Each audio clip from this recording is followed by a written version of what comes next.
¿qué me importa? Otra promesa. De esa manera es que respondía la audiencia de Malaquías.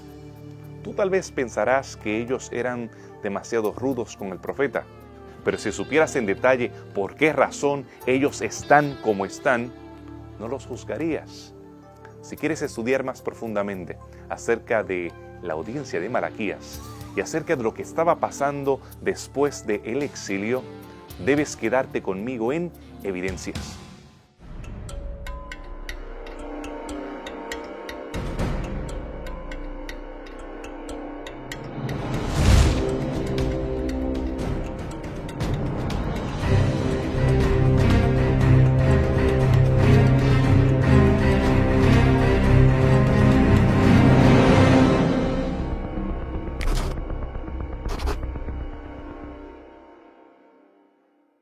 Estamos llegando casi al final de esta serie sobre profecías. Tú has continuado haciendo preguntas a través del Facebook y a través de nuestro blog. Apenas nos queda tiempo para poder contestarte las mismas, pero continúa haciéndolo, continúa comunicándote con nosotros. También puedes solicitar la serie de estudios bíblicos que estamos ofreciendo en la misma. Sin embargo, esas preguntas que tú tienes palidecen en intensidad con las que se hacen en el libro de Malaquías. En ese libro vemos una audiencia agresiva, decepcionada. ¿Por qué? ¿Por qué razón ellos tienen ese tono beligerante? ¿Por qué razón cuestionan todo lo que el profeta trata de asegurarles? En el tiempo que el profeta Malaquías vivió, alrededor del año 440 a.C. aproximadamente, el pueblo de Dios se encontraba en momentos de necesidad de una reforma espiritual. Ellos necesitaban una reforma espiritual. De hecho, el mismo libro de Malaquías describe esta necesidad en Malaquías 1:7, donde dice: ¿en qué ofrecéis sobre mi altar pan inmundo? Y todavía decís: ¿en qué te hemos deshonrado? En que pensáis que la mesa de Jehová es despreciable. Cuando Malaquías lanza su mensaje, de hecho la palabra Malaquías quiere decir mi mensajero, Malaquí en hebreo, el pueblo que recibe este mensaje es un pueblo que viene del exilio, que ha llegado a Jerusalén, ha visto la reconstrucción del templo en el tiempo de Zacarías y Ageo, pero que finalmente queda decepcionado. Y queda decepcionado por varias razones.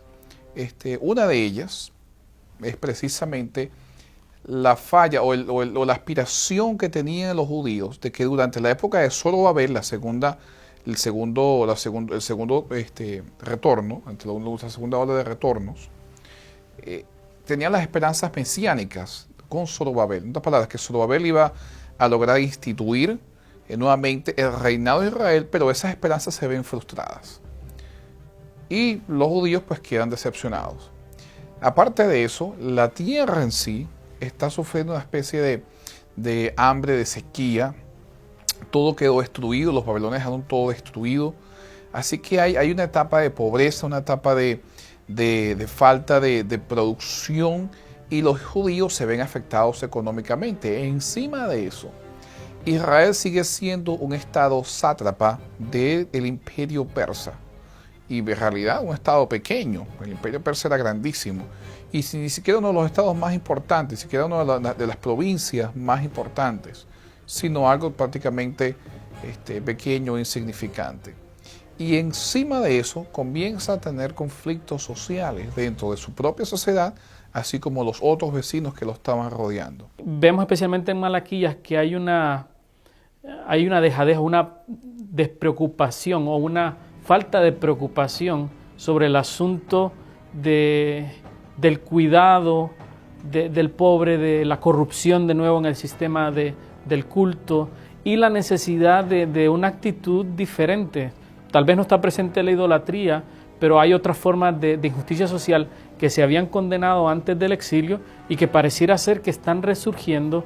Vemos muchos matrimonios, por ejemplo, de judíos dejando a sus esposas judías en favor de esposas extranjeras.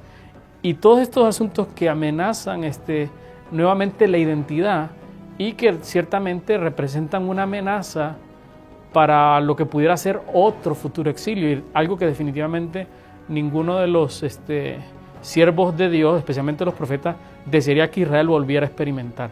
Por lo tanto, si nosotros vamos a calificar la audiencia del libro de Malaquías, en vez de una audiencia malcriada, quizás nosotros podemos llamarla como una audiencia desilusionada, una audiencia que se queja y le dice a Dios que están haciendo las cosas bien, están haciendo los rituales como tienen que hacerlo, están guardando el sábado, tienen sus familias, pero entonces la queja de Dios va mucho más allá. De hecho, si uno puede ver el libro de Malaquías, lo puede clasificar como en 4 o 5 quejas, donde Dios o el profeta le dice al pueblo: ustedes dicen que me ofrecen sacrificios, pero miren los sacrificios que me traen: animales cojos, ciegos, mancos. O sea, me están dando lo más feo, lo más despreciable, lo que ni ustedes mismos se comerían, literalmente, me lo están dando. Ustedes dicen que tienen sus familias, sin embargo, fíjense, se están divorciando fácilmente y por razones económicas se están casando con mujeres extranjeras. Ustedes me dicen: nosotros reconstruimos el templo, sin embargo en mi casa no hay comida, no traen los diezmos y las ofrendas. En otras palabras, es una serie de quejas a la actitud que los mismos judíos tenían en decir: estamos haciendo las cosas bien, sin embargo no estaban siendo completamente sinceros en su oración y en su actitud a Dios. No había una correlación entre lo que ellos decían que eran y lo que en realidad decían. El templo era un templo pequeño, no tenía las glorias del templo salomónico. Las murallas todavía no han sido restauradas. Jerusalén todavía no es la capital de Yehud. No tenemos un Mesías regresando en caballo blanco con un gran ejército que ahora va a dominar sobre las naciones. ¿Qué pasa? ¿Por qué razón ellos están tan decepcionados? ¿Qué promesas ellos todavía están esperando que se cumplan? Siempre hay un cuestionamiento, especialmente en las comunidades posexílicas, respecto a la envergadura o la dimensión de esta restauración que había sido prometida por los profetas que anunciaron el exilio. Y ahora que ellos están experimentando esta restauración, no pareciera estar operando en las proporciones que parecieran haber sido indicadas por los profetas antes del exilio. Claro, la pregunta respecto al cumplimiento de estas promesas tiene que ver con quién es el responsable de la envergadura del cumplimiento, porque ciertamente creo que podemos ver que es por la voluntad de Dios, la intervención divina providencial, que Israel tiene de nuevo la oportunidad de regresar, pero vamos a ver que mucho de la envergadura, la dimensión de esta restauración tiene que ver también con la actitud que el pueblo tuvo a la promesa de Dios. Y este fenómeno va a ser muy similar al que tuvimos con la conquista. Si uno lee la conquista en términos de la promesa que Dios había dado a Israel, de cuánto territorio iban a poder cubrir, cuántos enemigos iban a poder vencer, y lo comparamos con lo que realmente ellos hicieron basado en las promesas de Dios, vamos a descubrir que las promesas de Dios estaban a este nivel y lo que ellos hicieron en relación a esas promesas era mínimo, haciendo que finalmente la promesa de Dios de conquista no se cumpliera en los términos que Él había prometido, no por el factor divino, sino por el factor humano. Y yo creo que este es el mismo fenómeno que vemos en el modelo de la restauración. Dios había hecho muchas promesas más gloriosas de la restauración, que lamentablemente, debido a la actitud que el pueblo toma al regresar del exilio, no corresponde o no permite a Dios hacer que estas promesas de restauración se cumplan al mismo nivel. Eso pienso que es una de las razones principales. La otra es que, especialmente los que han estudiado las profecías de restauración, han reconocido que en ellas los profetas interesantemente mezclan elementos de la restauración más cercana de Israel en la tierra, pero también indican esta restauración final, donde se establece este reino eterno de Dios y que está hecho en unas proporciones utópicas para nosotros hoy día. Y que ciertamente muchos anhelaban más una restauración de esas dimensiones que la que tuvieron que experimentar. Pero yo creo que ciertamente muchas de estas profecías interlapan eventos relacionados con una restauración terrenal cercana y eventos de una restauración final en términos más gloriosos, que están presentes en las profecías y que tal vez lo podemos identificar más adelante cuando hablemos de las profecías mesiánicas. Por lo tanto, es un pueblo decepcionado, un pueblo que ve que las promesas que Dios había hecho en cuanto al pacto no se cumplen, y un pueblo que había descuidado también su relación con Dios al adoptar muchas de las costumbres cananitas. De hecho, muchos de los estudiosos consideran que el libro de Malaquías precede justamente la reforma hecha por Esdras y Nehemías, y que destaca una época donde hay una especie de desilusión con el pacto con Dios y una especie de sentimiento de que Dios los ha abandonado completamente y de que no tiene ningún interés en restaurar a Israel como un reino independiente, una nación independiente, con un Mesías independiente, un Mesías davídico, un Mesías político, que establecía nuevamente a Israel como una potencia en Palestina. Después de escuchar la situación que estaban pasando los judíos después del retorno, ya no somos tan duros con las respuestas que ellos le dan a Jehová cuando les asegura que los ama, que son sus hijos, y pregunta acerca de su honor. Pero si quieres estudiar otra parte de la historia, tenemos que transportarnos desde Palestina hasta las cortes en Susa. Allí nosotros podemos atestiguar de cómo las promesas se estaban cumpliendo en la vida de una joven hebrea. Quédate con nosotros después de esta pausa en Evidencias.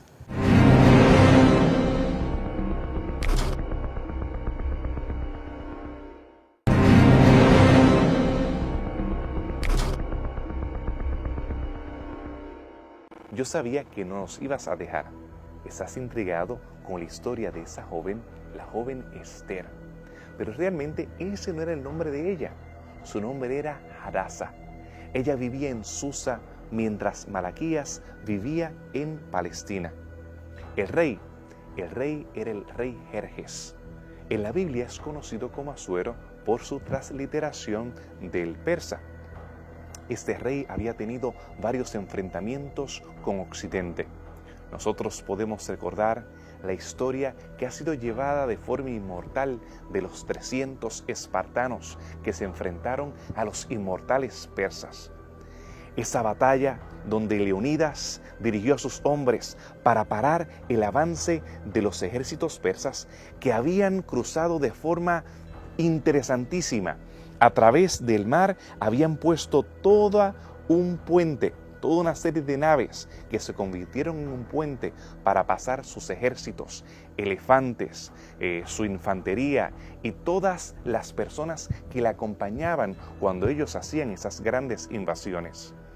Después de pasar sobre los 300, ellos llegaron a Atenas quemándola, pero fueron vencidos en la batalla de Salamina. Entonces el rey regresa triste, angustiado, decepcionado, y allí, en el medio de prepararse para la batalla, para el retorno, para enfrentarse contra los helenos, es que tenemos que se desarrolla la historia de Hadasa, la que se convertiría en Esther.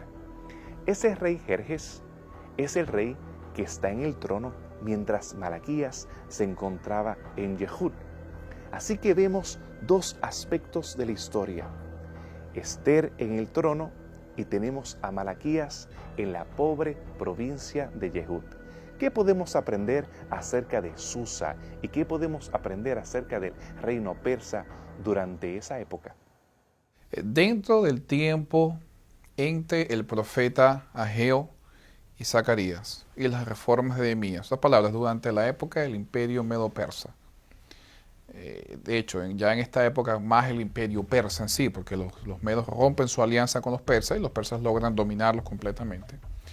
Encontramos también otra historia interesante, muy famosa, celebrada dentro de los judíos por un festival llamado el Festival de Purim, llamada que es justamente la historia de la reina Esther. Esther es una joven que, inclusive, a diferencia de la audiencia que describe Malaquías, que ha regresado del exilio, Esther continúa viviendo en el exilio y sigue viviendo en el contexto persa. Y vemos que es una joven judía que por diferentes circunstancias llega a incorporarse a la corte real de el rey Xerxes, o Asuero, también como se le menciona en el libro, y llega a ser una de las reinas de que gobierna justamente con Xerxes. Y en la historia supuestamente Xerxes ignora que ella es judía. De hecho, lo único que sabe que ella es judía es Mardoqueo. Ni siquiera Amán, el antagonista, sabe que ella es judía. Y cuando nosotros vemos la historia de Esther, comparándola con el libro de Malaquías, vemos algo interesante. Y es el hecho de que Malaquías se queja o presenta quejas de Dios hacia el pueblo porque no están llevando una oración conforme al pacto. O sea, sí están adorando a Dios, sí están queriendo guardar las leyes, pero no están llevando la oración como tiene que ser. Los sacrificios no son buenos, y etcétera, etcétera. Cuando nosotros vemos la vida de Esther viola varios de los principios que estaban en el pacto.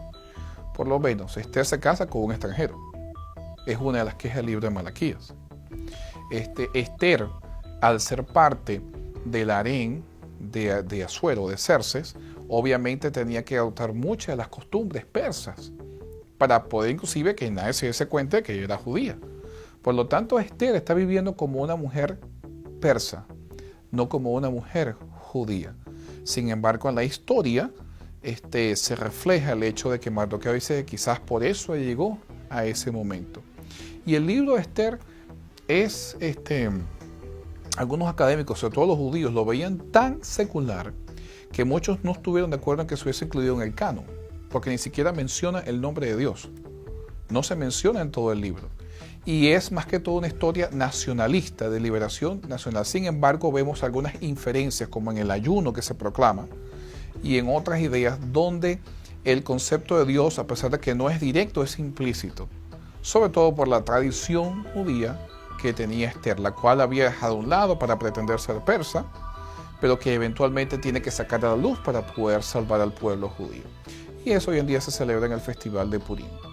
Un festival prácticamente secular, nacionalista judío, una especie de día de independencia, pero en donde se celebra cómo el pueblo de Israel fue librado a través de las acciones de Mardoqueo y Esther. Creo que si nosotros tratamos de ubicar históricamente el libro de Malaquías, vamos a descubrir que otros eventos contemporáneos a este periodo que pudieran afectar actitudes que el libro de Malaquías refleja, pudiera ser el libro de Esther. ¿Sí? Si tratáramos de ubicarlo históricamente, pudiéramos entender que están ocurriendo en el mismo tiempo, pero en diferentes localidades, y que los eventos, especialmente tratados en el libro de Esther, que tuvieron dimensiones por todo el imperio persa, de alguna forma iban a impactar a la población judía en Palestina. Claro, esto nos haría ver que especialmente cuando el pueblo de Israel estuvo bajo esta amenaza de destrucción, este mensaje llegó a los judíos en Palestina y de cierta forma iba a cambiar su actitud, pero que también este mensaje de liberación, de victoria, de seguridad, de poder vengarse del enemigo, iba a traer también sobre ellos un sentido de seguridad que pudiera ser tomado también negativamente, porque pienso que si la persecución tiene sus efectos nocivos, tiene a veces unos efectos negativos sobre la actitud del pueblo hacia Dios. Este evento de liberación, que definitivamente tenía un aspecto positivo, también podía ser tomado de una manera negativa en términos de hacerlos creer en una falsa seguridad, que no importando lo que ellos hicieran, Dios siempre iba a salvarlos, y que por tal razón no había que preocuparse tanto por vivir de acuerdo a lo que el pacto requería que viviéramos, porque finalmente Dios los iba a salvar. Así que podemos ver que en cierto sentido Malaquías tiene que luchar, y especialmente yo creo que es más no con las noticias malas de la primera parte de Esther, sino con las noticias positivas. O sea, ya estamos bien, tenemos un contacto en la corte, los judíos ahora son temidos por otros, y que esto puede haberle dado a mucha de la población a la cual Malaquías está dirigiendo su mensaje una falsa seguridad, y definitivamente eso es algo que los profetas siempre atacaron. Esta creencia de que sin una relación correcta con Dios, simplemente una relación de formas, les iba a garantizar estabilidad y prosperidad en el futuro. Una última asociación que se hace también entre el libro de Malaquías y el libro de Esther.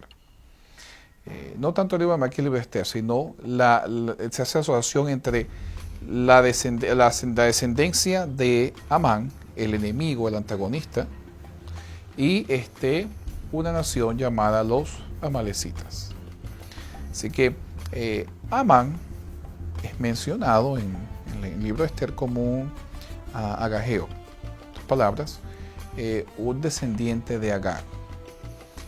El rey Agag es el rey al cual, un rey amalecita, al cual Saúl perdona la vida, y por lo cual se mete Saúl en tremendos problemas. Los amalecitas siempre fueron enemigos acérrimos del pueblo de Israel.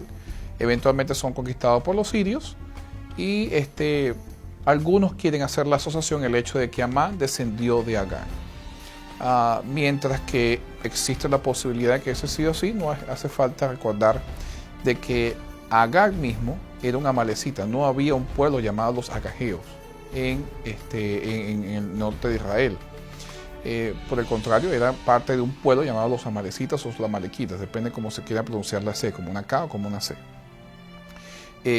Y Amán aparentemente está en el imperio persa, hasta el otro lado. Nuevamente, es posible que dentro de las deportaciones de Babilonia y eso hubiese parado ya, pero no hay ninguna asociación firme o segura de que la palabra agageo que aparece en el libro de Esther sea derivada directamente de la palabra o del nombre Agag. Etimológicamente es parecida, pero no hay ningún tipo de prueba específica que asocie lo uno con lo otro. Lo que sí es cierto en el libro de Esther es que habían varios pueblos antagonistas hacia el pueblo de Israel. Y el antagonismo era similar al antagonismo que tenían los amalecitas. Y muchos han tomado que este símbolo de Amalek, que es luego tomado por el rey Agag y ahora por Amán, que es agageo, es un símbolo de esta controversia, una controversia cósmica, porque incluso en el libro de Éxodo se dice que Amalek no solo ha levantado la mano contra Israel, sino contra el trono de Dios. Es una de las posibles traducciones del pasaje. Esta lucha de preservar a este pueblo es una lucha que refleja esta controversia cósmica, donde no solo está presente la lucha de dos naciones, sino la representación de dos poderes, un poder de parte de Dios y un poder antagónico a Dios. Y vemos cómo en la historia de Esther, a pesar de todos estos esfuerzos por erradicar al pueblo, de una manera misteriosa y tal vez oculta, Dios interviene providencialmente para preservar la vida del pueblo de Dios, porque ellos tienen un propósito. Su existencia tiene un propósito para traer un mensaje y para permitir la aparición también del Mesías, que va a ser el Salvador de la humanidad. Ahora dejamos las riquezas de las ciudades persas, como Susa, que había sido sacudida por la tragedia. En vez de una horca, como en muchas ocasiones hemos escuchado, es impalado Amán, juntamente con aquellos que eran enemigos del pueblo de Dios. Pero veamos cómo la arqueología ilumina el libro de Malaquías, lo que estaba sucediendo al otro lado, a muchos kilómetros o millas de distancia. ¿Cómo podemos nosotros encontrar evidencia de esas profecías? Quédate con nosotros después de esta pausa en Evidencias.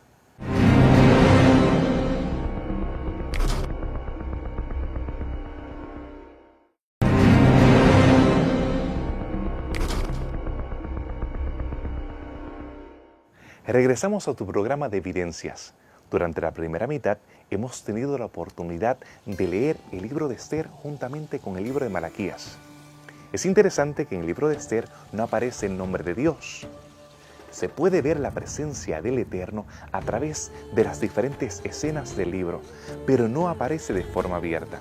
Mientras tanto, en el libro de Malaquías, el nombre de Dios es presentado de manera consistente.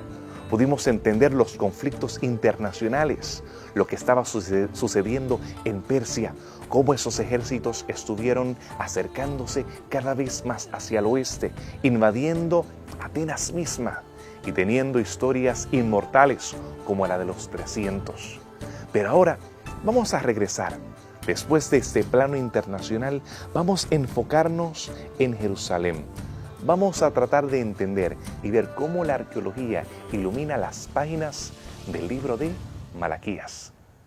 Es interesante que el libro de Malaquías nos ofrece mucho lenguaje que pudiera ser relacionado con material cúltico. Destaca mucho esta diferencia que debiera existir entre lo santo y lo profano, en que el pueblo tenga la capacidad de distinguir cuál debiera ser la actitud correcta en su relación con Dios, incluso en la forma en que lo hace a través de las ordenanzas cúlticas, las actitudes que tienen hacia los sacrificios, las actitudes que tienen incluso hacia las ordenanzas de Dios, como sería en este caso los diezmos y las ofrendas, la forma en que ellos se van a relacionar con Dios de acuerdo a los requerimientos que Él les ha pedido. Y es interesante porque no solo estaban fallando en el espíritu de la religión, sino que tampoco estaban preocupados por la forma. Así que estamos viendo una situación donde hay una dejadez de tratar de seguir a Dios ni por la letra ni por el espíritu. Y definitivamente Malaquías que siente que esto es algo que tiene que ser corregido en el pueblo. Y por eso su mensaje pues toma esta forma un poquito controvertida de un discurso un poquito más que alguien lo pudiera establecer como una demanda legal al pueblo. El mensaje de Malaquías es como un jalón de orejas para los líderes del pueblo de Dios. En este mensaje pareciera ser que los líderes del pueblo de Dios estaban subestimando las cosas sagradas, estaban tan familiarizados quizá con las cosas sagradas que no le estaban dando el lugar apropiado. Y así el profeta Malaquías trata de hacer una distinción entre las cosas que son sagradas y las cosas que no son sagradas. En el libro de Malaquías 1:14 se dice: maldito el que engaña, el que temiendo machos cabríos en su rebaño promete y sacrifica a Jehová lo dañado, porque yo soy el gran rey, dice Jehová de los ejércitos, mi nombre es terrible entre las naciones. El mensaje de Malaquías es un mensaje que si podemos definirlo con una palabra, yo usaría la palabra consistencia. En otras palabras, el mensaje de Malaquías va dirigido hacia personas que vivían una vida formalista. Llevaban los rituales, iban los sábados, dejaban de trabajar los sábados, hacían todas las cosas en una forma formal y pensaban que por hacer una especie de formalismo, entonces era algo santo. Sin embargo, aquello que esta audiencia llamaba como santo, Malaquías, y en este caso Dios, quien inspira al profeta, lo llama como profano, por una razón que define justamente esa palabra, consistencia. Los judíos que estaban en esta época vivían una especie de oración verbal. Sin embargo, sus hechos decían que su oración no era completamente sincera, no venía del corazón. Por lo tanto, iban los sábados a las sinagogas, guardaban el sábado, dejaban de trabajar. Sin embargo, practicaban la injusticia social. Como no, trataban de casarse, pero sin embargo eran desleales en el matrimonio y muchos de ellos se divorciaban por razones económicas, razones que no eran pesadas por las cuales en realidad se meritaba un tipo de divorcio. Ofrecían sacrificios a Dios, pero no seguían los elementos y no daban lo mejor para sus sacrificios, sino más bien lo peor que podían encontrar. Por lo tanto, era como una bofetada hacia Dios. Las palabras decían: te adoramos, Señor, pero al mismo tiempo lo hacían de una forma liviana, una forma formalista, y en realidad no les importaba. Por lo tanto, lo que ellos llamaban sagrado, viene Dios y les dice, es profano. Me han robado, han practicado la injusticia, me han ofendido con sus sacrificios, y por lo tanto yo he de emitir juicio. ¿Cuál es la diferencia desde la perspectiva de Malaquías entre lo sagrado y lo profano? No es un ritual, no es la forma en que yo lo hago, no es un formalismo, no es ni siquiera guardar un mandamiento por guardarlo. Es por qué guardo el mandamiento y cómo ese mandamiento, cómo esa fidelidad, esa oración crea consistencia en mi vida. En otras palabras, yo no puedo proferir algo y entonces ser algo diferente a aquello lo cual yo profera. Así yo guardo un formalismo. Por lo tanto, lo sagrado dentro del libro de Malaquías es una oración que nace del corazón sincera y que da lo mejor de sí para que esa oración Dios la pueda recibir. Uno de los avances impresionantes del periodo persa fue precisamente tener un sistema postal confiable. Hasta ese momento, el hecho de que habían diferentes reinos que eran enemigos hacía muy difícil que hubiese comunicación entre el este y el oeste. Pero ahora había todo un sistema de carreteras que los persas se encargaban que estuviesen siempre nítidas, y cuando llegaba un rey para esa área o los sátrapas visitaban las provincias, tenían que asegurarse que estuviesen pavimentadas. Ahora Malaquías, quien se llama Maljí, que es el significado de la palabra es mensajero, él es el mensajero de Yahvé, y en su primer capítulo él dice que él como mensajero trae un mensaje de la mano de él hacia Israel. ¿Qué mensaje traía Malaquías? El mensajero. Él habla acerca de restauración y habla acerca de purificación. Habla acerca de diferenciar entre lo sagrado y lo profano y asegura el amor pactual que tiene Dios con su pueblo. Pero no solamente está hablando acerca de lo que estaba sucediendo en sus días, sino que habla acerca del futuro. Malaquías habla acerca de un mensajero que habría de venir. Así que el mensajero habla de un mensajero. En el capítulo 3 habla de que ese mensajero prepararía el camino para, en nuestras versiones en español dice, el ángel del pacto. Pero en hebreo tenemos que la palabra es maljí, no angelos, del griego. Así que Malaquías el mensajero tiene un mensaje sobre un mensajero que viene el mensajero del pacto. Se refiere a la llegada del Mesías, Cristo Jesús, que llegaría a un verdadero templo, un templo restaurado, un templo donde se garantizarían las promesas del pacto. Según lo que nos dice el profeta Malaquías, los líderes de Israel ya estaban cayendo en excesos con respecto a sus prácticas religiosas, es decir, a fanatismos. Ellos estaban malinterpretando pasajes de las Escrituras. El mismo libro de Malaquías nos dice que el pueblo de Dios estaba cayendo en práctica frecuente del divorcio. Y así que Malaquías dice, yo soy Jehová, aborrezco el divorcio. Dios no estaba de acuerdo con estos fanatismos extremos y falsas interpretaciones de su palabra. El profeta Malaquías lucha constantemente contra eso y su mensaje es un mensaje que tiene que ver con reforma decidida y una buena interpretación de su propia palabra.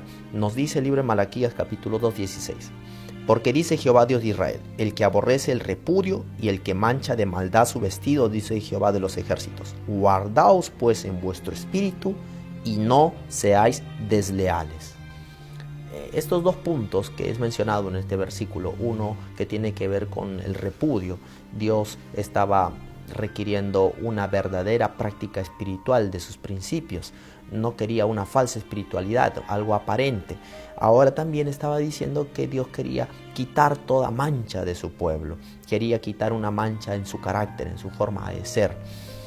La solución para esto tendría que ver con un mensaje mesiánico, porque las cosas no podían continuar así. El pueblo no podía continuar pecando y pecando sin que nada ocurriera. Dios iba a advertir que algo grandioso estaba por ocurrir. Un día terrible se acercaba donde los justos y los injustos serían distinguidos completamente. Tenemos que pensar primero, para nosotros poder entender el mensaje de Malaquías, en el hecho de que Dios había establecido un pacto con Israel. Y Dios le había dicho a los israelitas, si ustedes son fieles a ese pacto, yo los prosperaré en la tierra que les doy. Sin embargo, si ustedes no son fieles en ese pacto, vendrán naciones extranjeras y os entregaré justamente a esas naciones. Y eso es justamente lo que ocurre. Vienen naciones extranjeras como Asiria y los babilonios y destruyen completamente la autonomía de Israel, y los israelitas, los judíos, son llevados en deportación a naciones extranjeras. Luego, mientras están en naciones extranjeras, entonces hay otros mensajes que dicen, si ustedes son fieles en las naciones extranjeras, entonces los regresaré de nuevo a estas tierras, les volveré a dar estas tierras, se reconstruirá el templo, Jerusalén, y volverán a ser una nación. los judíos llegan a ser en parte fieles, regresan a estas tierras, pero cuando regresan, y ahí entra Malaquías, no llegan a ser completamente fieles a Dios. Y Malaquías ahora trae un mensaje de juicio justamente hacia este pueblo. Ya no hay una especie de condición. Si ustedes me son fieles, pues bueno, no. Hay una especie de llamado. Volveos a nosotros, volveos a mí, yo volveré a vosotros, en el libro de Malaquías. Yo considero que el mensaje de Malaquías es un mensaje de reavivamiento y reforma. Es un mensaje de cambiar tu actitud a Dios y reformar de manera específica. Es muy claro actitudes y prácticas que el pueblo está tomando que son contrarias a la voluntad explícita de Dios, y que si estas cosas no son corregidas, el pueblo de ninguna forma puede estar preparado para los eventos que traerán como resultado la venida del Mesías y la aparición, incluso interesantemente en Malaquías, de este mensajero que va a preparar el camino para la venida del Mesías. Si bien es cierto que en otros libros tenemos la figura del Mesías Redentor, la figura del Mesías que llevará los pecados, como en el libro de Isaías, en el libro de Malaquías la figura del Mesías no es una figura redentora, es una figura de juicio. De hecho, es justamente en el libro de Malaquías donde se mencionan profecías como que vendrá el día donde descenderá fuego, los abrazará a todos y no dejará ni siquiera estopa de aquellos que estén presentes. Es un mensaje de juicio, es un mensaje donde Dios dice a esta comunidad que regresó: ya está bueno, ahora lo que queda son mis juicios. Aquel que se retorna a mí, me volveré a él. Pero sobre Israel lo que viene son juicios por la infidelidad que todavía persiste aún después del exilio en mi pueblo hacia mí. Se han burlado de mí y ahora viene un mensaje completamente de juicio. El mensaje de Malaquías es relevante, no solamente en el contexto internacional, lo que estaba sucediendo entre Persia y el oeste, no solamente lo que tenía que ver con las escenas del palacio de Esther y la amenaza de muerte hacia todos los judíos, sino lo que él quería transmitirle a los individuos, a las personas a las cuales se le había asegurado un amor pactual. Pero para entender ese amor pactual debemos profundizar todavía más en Malaquías. Quédate con nosotros aquí en Evidencias.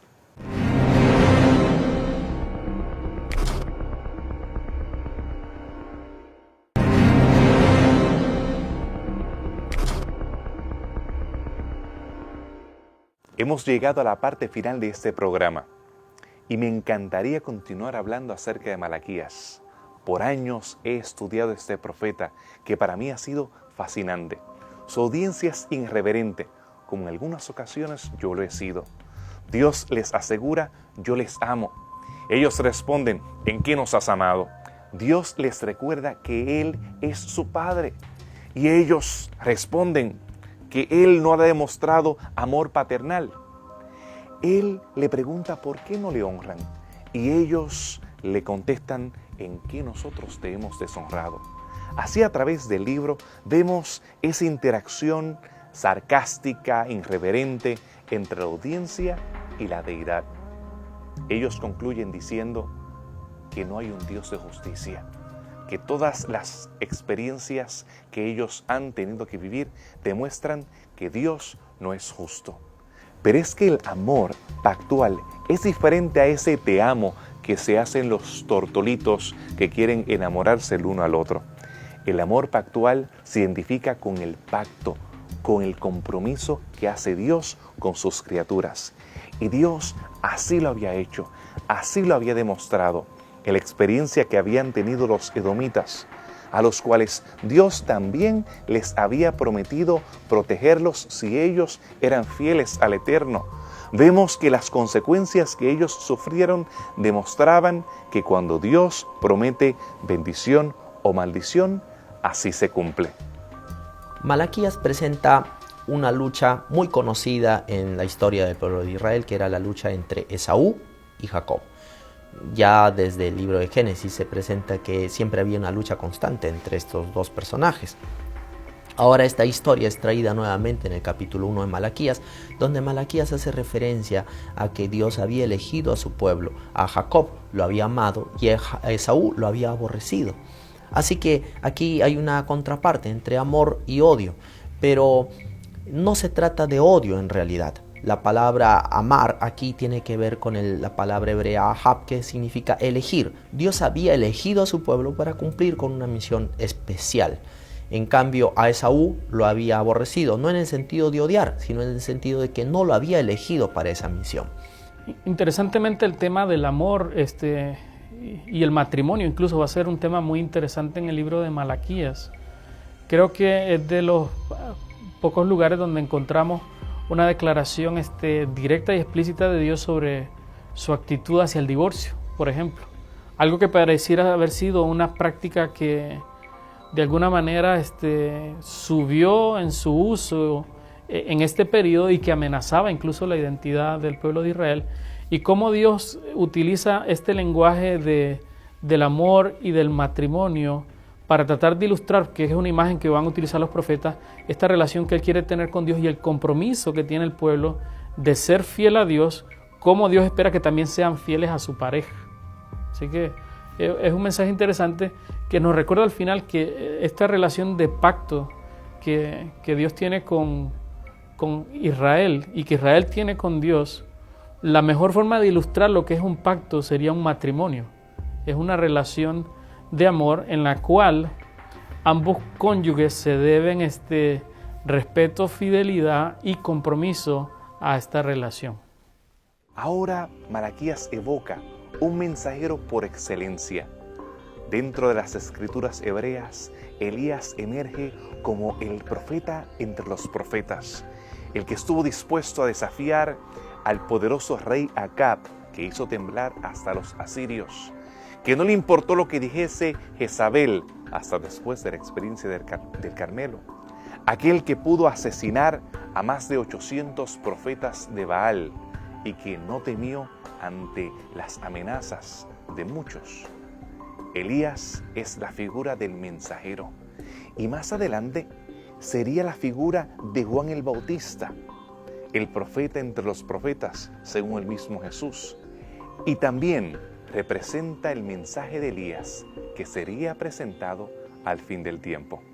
El libro de Malaquías dice que Dios iba a enviar un mensajero que iba a preparar el camino del Señor. Malaquías 3:1 dice: yo envío mi mensajero para que prepare el camino delante de mí. Y vendrá súbitamente a su templo el Señor a quien vosotros buscáis, y el ángel del pacto a quien deseáis vosotros. Ya viene, ha dicho Jehová de los ejércitos. En este versículo se menciona claramente que dos cosas estaban por ocurrir. Una, la venida de un mensajero que anunciaría la venida del rey que vendría después de él. La segunda cosa era la venida del rey mismo, que él vendría a su templo. Así que mensajero y rey, dos personas que estaban por venir a su pueblo. Y este mensajero era sumamente importante porque él tendría que preparar el camino del Señor para su venida. En el capítulo 4 se vuelve a mencionar a este mensajero y se lo llama por nombre, según dice su libro Malaquías capítulo 4 versículo 5. Yo os envío al profeta Elías antes que venga el día de Jehová grande y terrible. Él hará volver el corazón de los padres hacia los hijos y el corazón de los hijos hacia los padres, no sea que yo venga y castigue la tierra con maldición. En este versículo se establece un mensajero que prepararía la venida del Señor. La interpretación de este pasaje tiene que ver con dos momentos históricos en el pueblo. Uno, cuando Cristo vino, fue antecedido por Juan el Bautista. Juan el Bautista anunció su venida y preparó a los seguidores para que cuando apareciera el Mesías lo siguieran. El segundo gran evento tiene que ver con la aparición del Mesías en gloria y majestad en el cielo. Y el pueblo de Dios que sería llamado en los últimos tiempos para anunciar y dar el gran mensaje de arrepentimiento al mundo, en la última oportunidad de salvación, la última oferta de Dios para que el mundo se arrepintiera y creyera en él. Pero es importante que nosotros veamos el hecho de que cuando Jesús vino por primera vez, a pesar de que hubo también juicio, su misión es más que todo fue la misión de Redentor, la misión de sacrificio por los pecados, la misión de perdonar, de ayudar. Pero cuando nosotros vemos la descripción de la segunda venida de Cristo, vemos que su rol principal también es redención, para aquellos que han sido fieles, los que adoran a Dios, a Cristo, que son salvos, pero también el rol principal es un rol de juicio y se correlaciona mucho con el mensaje de juicio del libro de Malaquías, donde el Mesías justamente se convierte en un ejecutor de los juicios de Dios. Por lo tanto, la importancia para nuestros tiempos es que justamente esa misma manifestación, y no estoy hablando de que va a salir un hombre vestido de que vive en el desierto, que come por las langostas y que viene con piel de camello, no en esa opción, pero sino el rol de mensajero. Va a haber, Dios va a mandar un mensajero, un malak o un malaquí, que ha de anunciar justamente la pronta venida de Cristo y anunciando la venida del siervo de Dios o del Mesías que ha de ejecutar los juicios divinos. Es interesante que terminamos esta sección de los profetas con el mensaje de Malaquías, y es un mensaje que en cierto sentido, de acuerdo a cómo lo tenemos organizado en el canon cristiano, nos deja siempre con un sentido de expectativa. El mensaje de los profetas no es completo porque anticipa que la conclusión de este mensaje debe terminar con la aparición del Mesías. Y es interesante porque nos recuerda que todo lo que Dios espera traer a este mundo y todo lo que necesitamos realmente para resolver los problemas que nosotros tenemos, no solo tiene que ver con cosas que tenemos que hacer en el presente y cosas que tenemos que corregir en el presente, tiene que ver con la aparición de este personaje que es anticipado en las profecías y quien realmente puede traer una solución definitiva a los problemas de la humanidad. Interesantemente, el mensaje de Malaquías termina con una nota que nos recuerda que la solución final de todas estas cosas tiene que venir de parte de Dios a través de este personaje.